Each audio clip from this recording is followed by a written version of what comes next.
Энэхүү хуулийн төсөл нь одоо улс төрөөс ангид нэг компанийн асуудал биш тодорхой одоо салбарын одоо эрх ашгийг хамгаалах зэрэг гээд одоо олон ийм томоохон бодлогын болоод бүтцийн өөрчлөлт оруулж байгаа учраас энэ худалдаа ажилтны танхимын шинжилсэн найруулгын төслийг бол дэмжиж байгаа. За тэгээд аливаа өөрчлөлт бол мэдээж тодорхой хэмжээний эсэргүүцэлтэй бол тулгарна. Тэгэхээр одоо ялангуяа гишүүдийн тодруулж асуугаад байгаа энэ төртэй холбоотой асуудлууд гээд тэгэхээр хууль суурьнаас асуух гэдэг нь өмнөх одоо худалдаа ажилтны танхим дээр байсан одоо ямар үйл ажиллагаанууд одоо энэ шинэ хуульд одоо байсан нь хасагдсан бэ? Эсвэл шинээр нэмэгдсэн бэ? Ямар үйл ажиллагаа шинээр хийхээр болж байгаа. За төртэй холбоотой хийдэг төрийн зарим үйлчлэгийг эрхлэх тухай хууль үйл ажиллагааны хэлбэрүүд бол өмнө нь байсан санагдаад байна.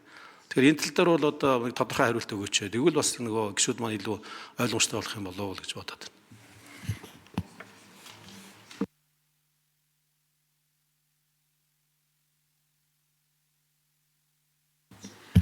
За хэн хариулах вэ? Ажлын хэсэг.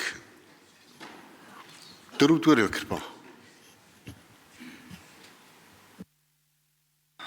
За нэлээд олон гишүүд хүндэж байна. Төртөө ажиллах, хамтарч ажиллах, танхимын оролцоо, хамааралтай байдалтай холбоотой ингээд хэтэрхий хамаарал үүсчих юм болов уу гэдэг.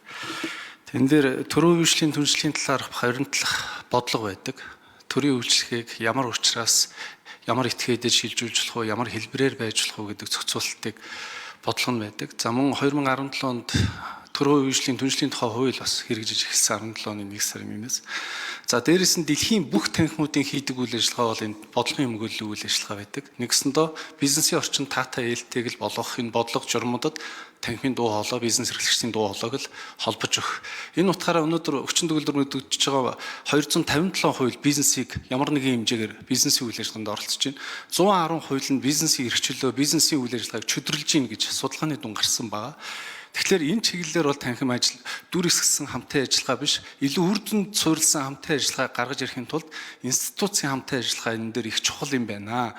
Тийм учраас өнөөдөр энэ хуулийн төсөл болон танхимаас өгсөн санал дээр энэ талын зохицуултуудыг нэлээд тодруулж танхим хувийн хөгжлийн төлөөллийн төв байгууллагын хувьд байр суурийг зөвхөн саналаа өгөөд орхих биш, тэр санал нь тусгагддаг байх тэр оролцоотой үр дүнтэй механизмыг л бий болгох чиглэлээр ярьж байгаа. Энэ чиглэлээр төр хувийн хөгжлийн хилцлийн тухай хуулийн дээр хүртэл танхим саналаа өгөөд явж байгаа. Энэ Дэлхийн банкнаас гаргасан аргачлалын дагуу явж байгаа юм үйл ажиллагаа байдаг. За баярлалаа.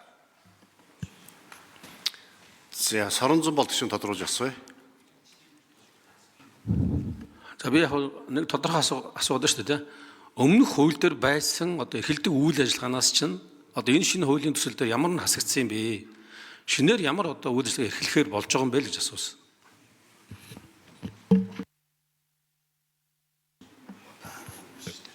За ажлын хэсэг 4-р микрофон.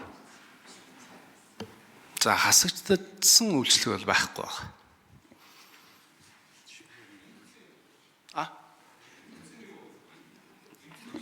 Эвлэрүүлэн зурчлалын үйл ажиллагаа байгаа. Танхимын дэргэд байдаг үйл ажиллагааг нэмж оруулсан байгаа. Хосмог тогтолцоотой холбоотой тодруулж, дэлгэрүүлж оруулсан зарим нэг зохицуултууд бол байгаа. Мэргэжлийн боловсралтай холбоотой гэсэн. За Хөрөлбаатрын Баасан жаргал гишүүн асуултаа асууя.